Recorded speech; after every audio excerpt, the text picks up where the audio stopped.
the Wellness Wonderland kitchen. I'm so glad you're here, and today I would say that I have a recipe for you, but that would be a lie, because what I'm doing right now, I really wanted to make a video and I really wanted to share with you making in the Vitamix a raw soup, and I'm still going to do that, don't worry, but unfortunately right now I don't have a recipe for it. It's kind of just totally sporadic, not kind of, totally sporadic, just, you know, spitballing with what I had in the fridge.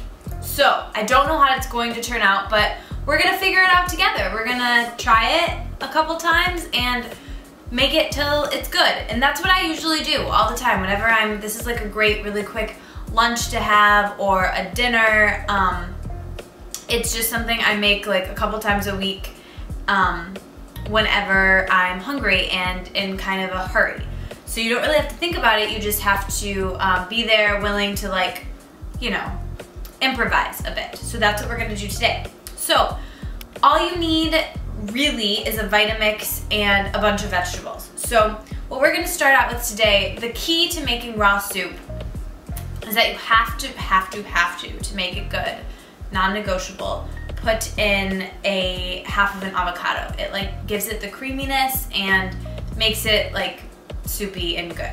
So we will start with that. And the other thing you have to put in is some sort of liquid. Sometimes if you're making like a sweeter soup with pumpkin or squash, you may want to use like some almond milk or some fresh nut milk, but for the most part probably just water. So we'll start with the water because it's always good. I usually forget when I'm making smoothies or soups in the Vitamix to put it in till after, and then it's difficult to blend, but you want to put it in first.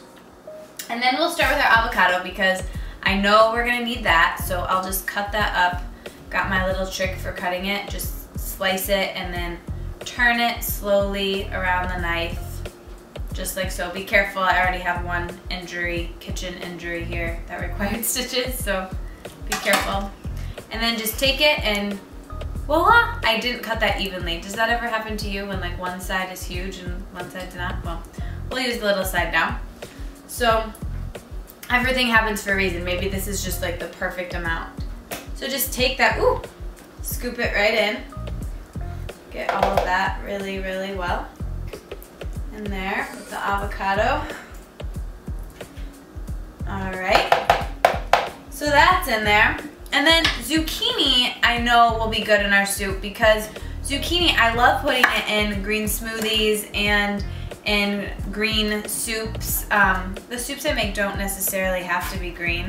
That was kind of a risky move there, cutting that. But, you know, they're usually good to do when you have a lot of green vegetables because, you know, they are so healthy for you. And if you can use kind of less potent greens, like, you know, spinach or romaine are really great for this kind of thing. Zucchini, potent isn't really the word I'm looking for. Less strong. Kale is really strong. It's super good for you and super healthy, but it has a very distinct taste and flavor. So that's why I really like using, for soups, it's really good since you don't have that fruit like you do in a green smoothie to kind of cut the taste. It's good to use more mild. Mild! That's the word I was looking for. Mild ingredients. So today we're using zucchini, which is really mild. That's why people love like zucchini fries and like breaded zucchini things, because you just don't really taste the zucchini.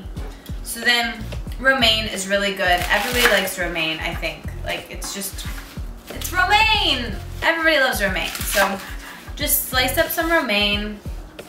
It's good. We are going to make dill, an amazing, amazing herb, the star of our soup, and we will call it the Dill-icious soup. So I'm going to cut up a little bit of this with herbs and spices. A little goes a long way. I'd like to say I follow that, but usually I just like eyeball it and there's too much or too little, so you never really know. But we'll just chop up a little bit of dill. We don't have to worry about chopping it too much because it's all going in here. And you know what happens with this guy. Vitamix is the best. I love you. I love you. I love you. So great. Everyone should have one in the world. I want to give one to everyone. And then of course we'll put in here, it's soup. So we'll put in a generous, very generous pinch of sea salt. And something else that I think is really good with everything, since we don't really know how this will taste, is cayenne. It gives it just like a little bit of spice. Be careful about putting too much. If you're like me, you like kind of go crazy with it, like the cinnamon, and then it's like a whew, you know, cleansing, but I can't eat it, so, you know, be careful. But so I'll just do like a couple shakes of this, and then let's blend and try it, and then we'll see what it'll taste like. Oopsies. So here we go. Put the top on. Vitamix safety. You don't want to get one of these. It's not from a Vitamix. It was from a hand blender, but still, you want to be careful. So I think I had that the wrong way. So this thing's always good to like get it blending a little bit faster. So let's see. It's facing you. So turn it on. Press it down. This is a very, very green soup. Like I said before, they're not, all the raw soups I make aren't necessarily green. You can use carrot instead of the zucchini. Carrot is good, or squash, or sweet potato, or pumpkin, and so it might not be green. But you know, adding a little bit of greens, a little spinach or a little romaine, like really is good. Pumps up the nutrition a little bit. So let's put this up a little bit higher. Slowly but surely. Here we go.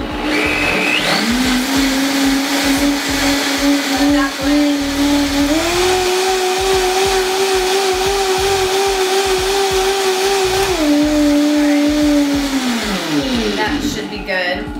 And the cool thing about Vitamix is, if you don't know this already, you can actually make warm soup. It won't take away any of the enzymes, which is so good about it, that keeps it really healthy, but it warms it up. If you keep it on low, like we have it right now, it'll actually heat the soup, which is really cool.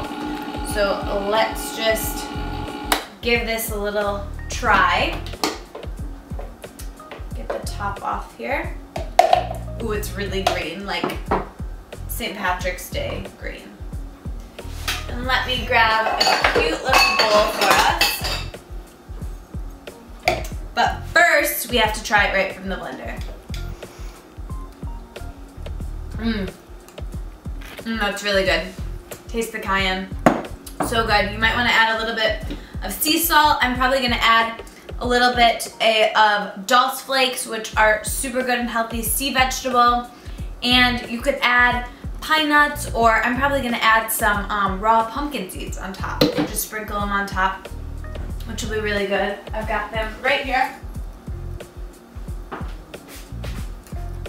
Sprinkle, sprinkle, sprinkle. There it is. Looks really good. Looks really good. Let's try it. Love it. Enjoy. That was so easy, and I didn't even know if it turned out, but it did. So enjoy. Try it yourself with whatever you have in your fridge. Have a wonderful day.